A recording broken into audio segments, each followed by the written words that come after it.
seen Ophaurs interact with other animals, you've seen Ophaurs interact with humans.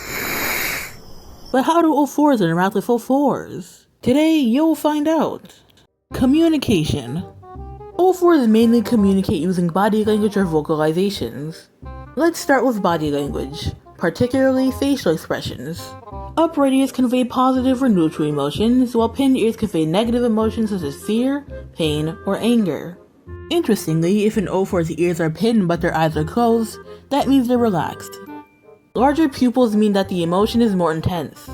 This will be harder to tell in darker conditions. They can also bare their teeth like mammals or puff out their fur to look bigger.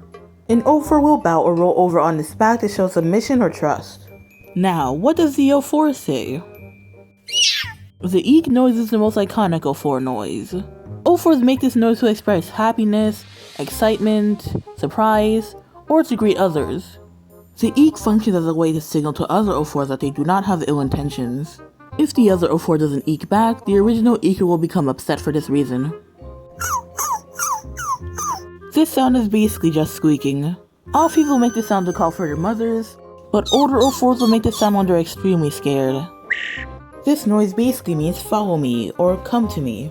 Mother Ophaurs will use it to call for their young, but generally, Ophaurs will use it when they want to convince another Ophaur to come along with them. Other noises such as growling, hissing, purring, and hellish screeching should be self-explanatory. Interaction. Despite being solitary hunters, Ophaurs enjoy company. Ophaurs usually have a few members of their species that they consider friends. With these friends, they will occasionally hang out, play, and clean each other. These friends are usually family members or Ophaurs they had eggs with in the past. Younger Ophaurs like to travel in groups for protection. A group of Ophaurs can be called an envenoming. These groups usually start out as a few siblings, but Ophies are very willing to merge groups with one another. As they grow older, they slowly disperse from one another, but they'll still stay in the same neighborhood of sorts. Ophaurs don't always get along with one another, and with that comes combat. Even then, they will only use their claws on each other because their fangs are still deadly even if they're immune to their own venom. And that's a quick overview of Ophaur's social behavior.